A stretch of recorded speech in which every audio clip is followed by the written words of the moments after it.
প্রিয় দর্শক, স্বাগত জানাচ্ছি সারাদিনের সংবাদে প্রতিদিনের আয়োজন রাত 11টার শীর্ষ সংবাদে। সারা বিশ্বের গুরুত্বপূর্ণ সব সংবাদের শিরোনাম জেনে নিন শুরুতেই। বিশ্বব্যাংকের প্রতিবেদন, 5 বছরে বিশ্বের সবচেয়ে ঝুঁকিপূর্ণ অঞ্চল হবে বাংলাদেশ। হাইকোর্টের রায়, জীবন রক্ষাকারী ওষুধের দাম নির্ধারণ করবে সরকার। অন্যদিকে আইইডিসিআর এর প্রতিবেদন, আইসিইউতে থাকা 41% রোগীর মধ্যে অ্যান্টিবায়োটিক কাজ করছে না। সারের চড়া দামের ভীতি, সার উৎপাদনে 83% গ্যাসের দাম বৃদ্ধি, চ্যালেঞ্জের মুখে কৃষিপণ্য। যে কোনো সময় 8 মাত্রার ভূমিকম্পের শঙ্কা। সিএনএনের প্রতিবেদন, হাসিনাকে ফেরত দিতে তারা দেখাবে না ভারত।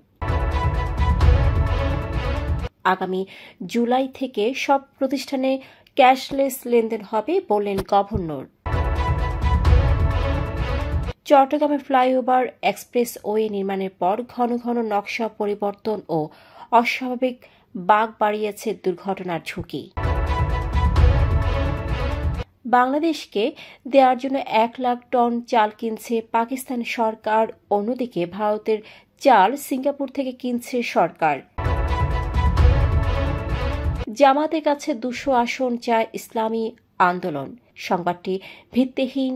অন্যদিকে ইসলামী বক্তা তাহিরি বলেন, আগামী নির্বাচনে 300 আসনে বৃহত্তর সুন্নি জোট প্রার্থী দেবে। লেবাননে ইসরায়েলি হামলায় হিজবুল্লাহর শীর্ষ কমান্ডার সহ নিহত 5।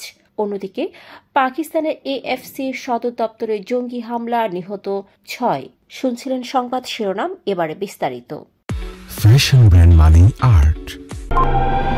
বিশ্বব্যাংকের প্রতিবেদন অনুযায়ী জলবায়ু পরিবর্তনের কারণে 2030 সালের মধ্যে বাংলাদেশ সহ দক্ষিণ এশিয়ার ঘনবসতিপূর্ণ দেশগুলো বিশ্বের সবচেয়ে ঝুঁকিপূর্ণ অঞ্চলে পরিণত হবে। বাংলাদেশ, ভারত ও পাকিস্তানকে সবচেয়ে ভয়াবহ প্রভাব মোকাবেলা করতে হবে।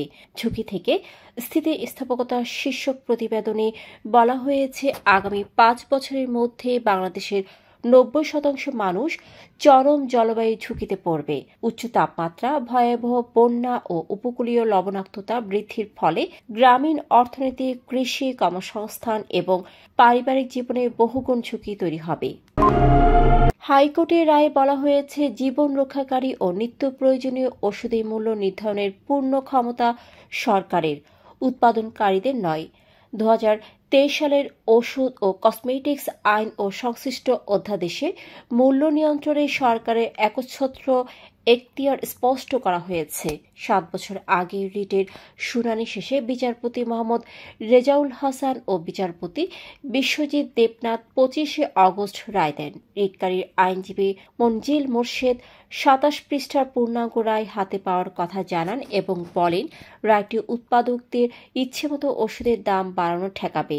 এদিকে সোমবার আইইডিসিআর এর নতুন ভবনের ন্যাশনাল এএমআর সার্ভেলেন্স রিপোর্ট 2025 প্রকাশ করা হয়। প্রতিবেদনে জানানো হয়েছে, দেশের মোট অ্যান্টিবায়োটিক ব্যবহারের 57% ঢাকায়। এএমআর পরিস্থিতি মারাত্মকভাবে খারাপ। আইইডিসিআর জানায়, দেশের আইসিইউ রোগীদের 41% কোনো অ্যান্টিবায়োটিকেই সাড়া দিচ্ছে না। প্রতিবেদনটি উপস্থাপন করেন প্রধান বৈজ্ঞানিক কর্মকর্তা প্রফেসর ডক্টর জাকির হোসেন হাবিব। কৃষক বাড়তি খরচে ফসল ফলিয়েও ন্যায্য দাম পান না, আর ভোক্তাও সুলভ দামে পণ্য কেনেন না, লাভ পায় মধ্যস্বত্বভোগী। এমন পরিস্থিতিতে সার উৎপাদনে ব্যবহৃত গ্যাসের দাম 83% বাড়ায় কৃষিপণ্য উৎপাদন আরও কঠিন হবে। সরকার বলছে সারের দাম বাড়বে না, তবে আইএমএফ এর চাপের কারণে ভর্তুকি বজায় থাকবে, এ নিশ্চয়তা নেই। ভর্তুকি কমলে কৃষকদের বেশি দামে সার কিনতে হবে, উৎপাদন খরচ বাড়বে এবং ভোক্তাকেও চাল, ডাল, সবজি সহ পণ্য উচ্চ দামে কিনতে হবে।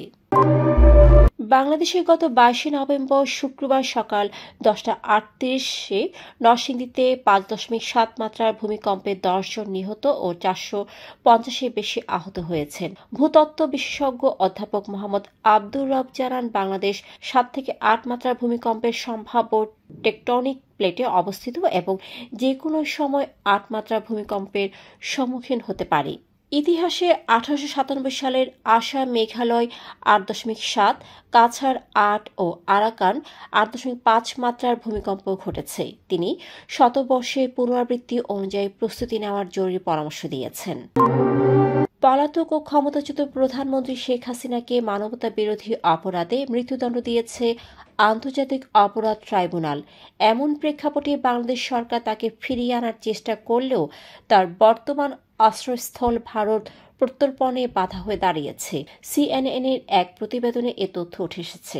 2024 সালের অগস্টে ছাত্র জনতার বিক্ষোভের মুখে শেখ হাসিনা ভারতে পালিয়ে যান, যা এখন দুই দেশের মধ্যে কূটনৈতিক অচলাবস্থা সৃষ্টি করেছে। বাংলাদেশে প্রতি বছর টাকা ছাপানো, সংরক্ষণ, পরিবহন ও বন্টনে প্রায় 20,000 কোটি টাকা খরচ হয় জানিয়েছেন বাংলাদেশ ব্যাংকের গভর্নর আহসান এইচ মনসুর। তিনি বলেন, এই খরচ বাঁচাতে নগদ অর্থের ব্যবহার কমিয়ে ক্যাশলেস লেনদেন বাড়ানো জরুরি।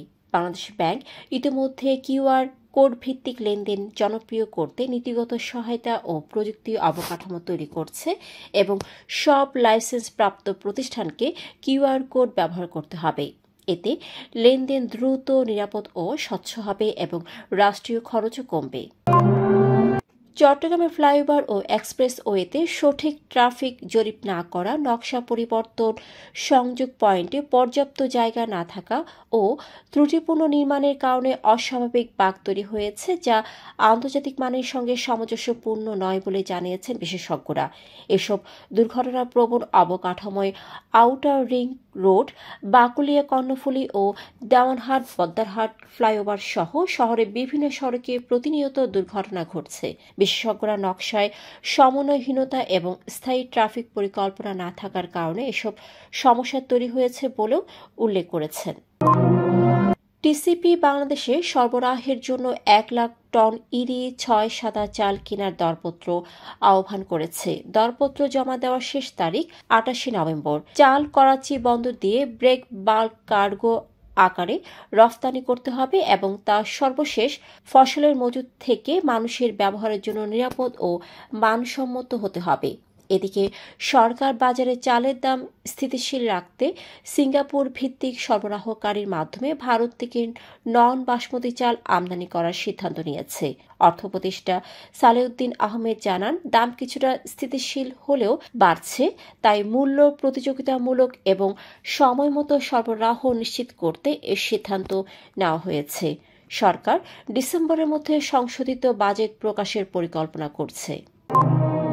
ইসলামী আন্দোলন বাংলাদেশ জানিয়েছে, সামাজিক যোগাযোগ মাধ্যমে ছড়ানো জামায়াতের কাছে 200 আসন চাওয়া সংক্রান্ত বার্তাটি অসত্য ও উদ্দেশ্যপ্রণোদিত।